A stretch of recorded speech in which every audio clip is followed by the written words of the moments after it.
अस्सलाम वालेकुम स्टूडेंट्स। हम लोग डिस्कस कर रहे थे divisions of nervous system. Thalamus और हाइपोथैलेमस को हम प्रीवियस लेक्चर में डिस्कस कर चुके हैं। आज हम देखेंगे सेरेब्रम। फोर ब्रेन के अंदर जो लार्जेस्ट पोर्शन है, ये देखें, ये सारा लार्जेस्ट जो पोर्शन है ये क्या है? सेरेब्रम।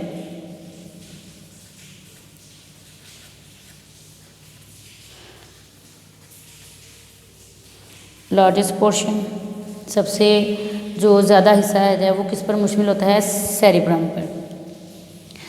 इसका फंक्शन क्या है? ये कंट्रोल करता है हमारी बॉडी के अंदर डिफरेंट एक्टिविटीज़ को, जैसे कि skeletal muscles controls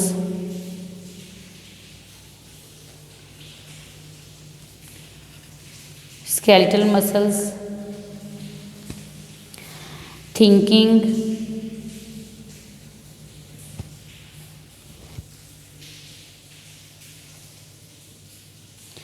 intelligence, etcetera. Fore brain के अंदर सबसे जो बड़ा हिस्सा है वो किस पर मुश्तमिल है? सेरेब्रम पर। ये देखिए यहाँ पे जितना भी हिस्सा ऑरेंज कलर के में है ये सारे का सारा क्या है? सेरेब्रम। ये कंट्रोल करता है स्केलेटल मसल्स को, थिंकिंग को, इंटेलिजेंस को और हमारे जो इमोशंस हैं उसको। सेरेब्रम को फर्दर अगर हम देखें इसका स्ट्रक्चर, तो इसमें हमें दो हिस्से जो है वो नज़र आते हैं। दो हिस्सों में इसको डिवाइड किया गया है। ऊपर अगर हम देखें ऊपर वाले हिस्से से अगर, तो हमें इसके अंदर दो हिस्से नज़र आते हैं। ये दो हिस्से जो हैं ये क्या कहलाते हैं? हेमिस्फीयर्स कहलाते हैं। हेमी का मतलब यहाँ पे क्या है? हाफ। स्फीयर कहते हैं सर्कल को। इनके ये जो अगले हिस्से हैं ये क्या हैं? ये ऑल्फैक्टरी बल्ब्स हैं। ऑल्फैक्टरी बल्ब्स कहलाते हैं। सेरेब्रम के अंदर फर्दर दो हिस्से हम देखते हैं। दोनों ये हिस्से क्या कहलाते हैं? हेमिस्फीयर्स।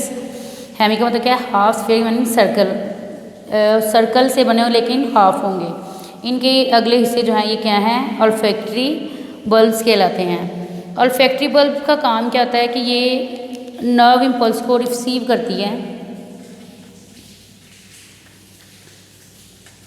Receive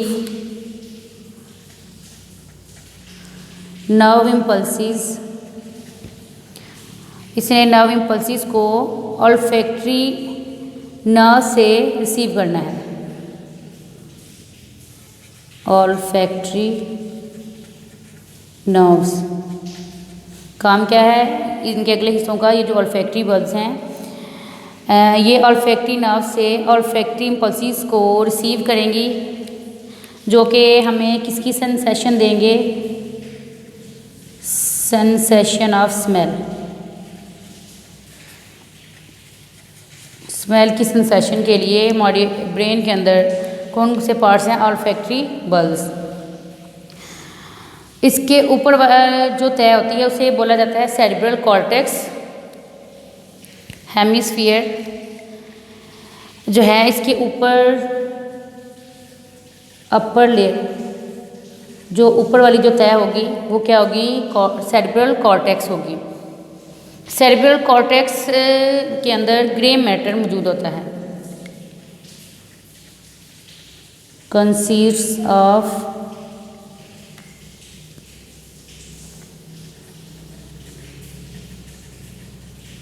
grey matter. ऊपर वाली जो तय होगी वो क्या होगी? Cerebral cortex. और इसमें क्या चीज़ होगी कि ग्रे मैटर। इससे नीचे अगर हम देखें तो क्या होगा? White matter.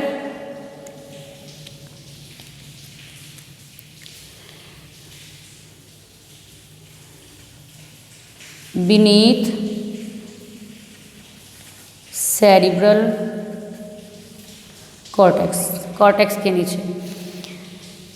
अगर हम इनका स्ट्रक्चर देखें तो इसमें ये जो ग्रे मैटर है इसके अंदर हमें सेल बॉडीज़ और नॉन माइलिनेटेड पार्ट्स नज़र आते हैं। इसके अंदर क्या होती हैं, सेल बॉडीज़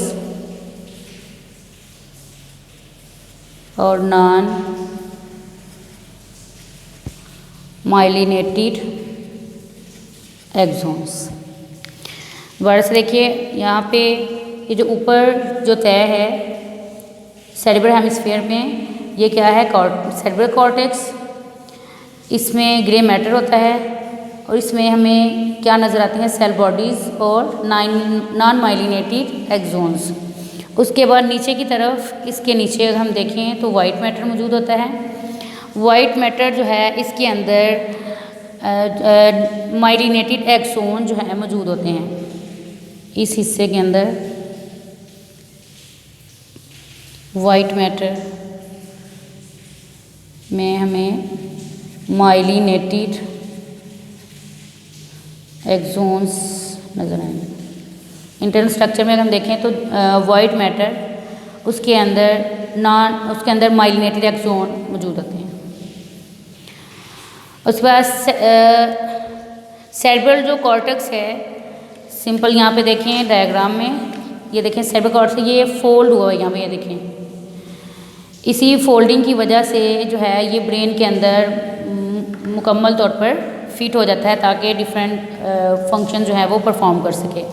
इस हिस्से को फर्दर 4 लोब्स में 4 हिस्सों में डिवाइड किया गया है।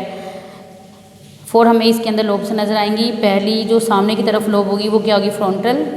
ऊपर की तरफ जो होगी वो क्या होगी, पैराइटल। पीछे की तरफ जो होगी वो क्या होगी, ऑसिपिटल। और यहाँ पे नीचे की तरफ जो होगी वो क्या होगी, टेम्पोरल। अब हर लोब का जो है वो डिफरेंट फंक्शन है। पहले हम देखते हैं फ्रंटल लोब का क्या काम है। इसके अंदर जो फ्रंटल लोब है ये कंट्रोल करती है मोटर फंक्शंस को।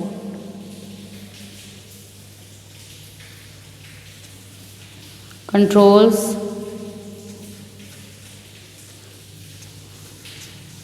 Motor functions. मोटर न्यूरॉन्स की तरफ जो पैगाम होगा मोटर न्यूरॉन्स के ज़रिए जिस हिस्से तक जाएगा उसको इसने क्या करना है, कंट्रोल करना है। इसके अलावा ये जो है परमिट करती है कॉन्शियस कंट्रोल को, जो कि स्केलेटल मसल से रिलेटेड होता है।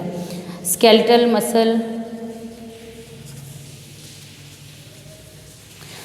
मसल के अंदर जो मूवमेंट होगी इसको भी ये कंट्रोल करेगी। इसके अलावा ये उन मूवमेंट को के दरमियान भी कोऑर्डिनेशन जो है ये पैदा करती है। जब हम बोल रहे होते हैं, कोऑर्डिनेट्स मूवमेंट्स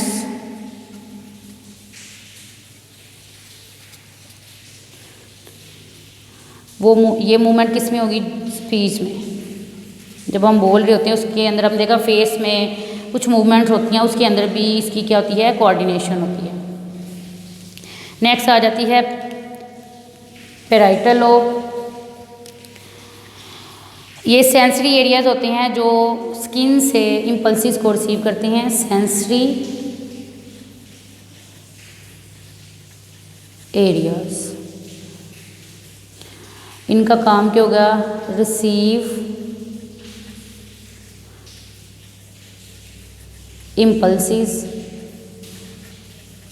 फ्रॉम स्किन। आपके ये जो सर है उसके ऊपर स्किन जो लगी हुई है वहाँ से जितनी भी सेंस इंफॉर्मेशन होगी वो किसने रिसीव करनी है, पैराइटल लोब रिसीव करेगी। Next occipital lobe. Occipital lobe क्या करती है, ये एनालाइज करती है और रिसीव करती है विजुअल इंफॉर्मेशन को। दिखाई देने से रिलेटेड जो भी इंफॉर्मेशन होगी वो किसने पहले रिसीव करनी है, उसको एनालाइज करना है ओसिपिटल लोब ने। उसके बाद है लास्ट पे टेम्पोरल लोब। टेम्पोरल लोब का जो कंसर्न है वो होता है हेयरिंग के साथ और स्मेल के साथ। साइड बॉक्स पे ब्लू लाइंस में डेफिनेशन भी लिखी हुई है, हिप्पोकैम्पस। हिप्पोकैम्पस जो है ये एक ऐसा स्ट्रक्चर होता है जो सेरिब्रम जो है इसकी गहराई में होता है। ये सेरिब्रम है, इसके अंदर गहराई में एक स्ट्रक्चर होगा जिसे हिप्पोकैम्पस बोला जाता है। हिप्पोकैम्पस का काम होता है न्यू मेमोरीज की फॉर्मेशन करना, नई जो याददाश्त बनाना। ये जो काम होगा किसका होगा? हिप्पोकैम्पस का। अगर हिप्पोकैम्पस जो है किसी इंसान के अंदर डैमेज हो जाता है तो डैमेज होने के बाद वो न्यू मेमोरीज की फॉर्मेशन नहीं कर सकेगा। हाँ, पहले से डैमेज होने से पहले जो उसकी इंफॉर्मेशन होगी वो उसे याद रहेगी। यहाँ तक ये स्ट्रक्चर आपने याद भी करना है और इसकी पहले डायग्राम बनानी है, फिर इसको अच्छी तरह से याद भी करना है। इंपॉर्टेंट क्वेश्चन है आपका, फोर ब्रेन पे भी जो है ये आपका क्वेश्चन आ सकता है ना। तो अच्छी तरह से जो भी पार्ट्स मैंने यहाँ पे एक्सप्लेन किए हैं पहले उसको समझना है अपने अच्छी तरह से, फिर डायग्राम के साथ उसको लिखना भी है। अल्लाह हाफिज़।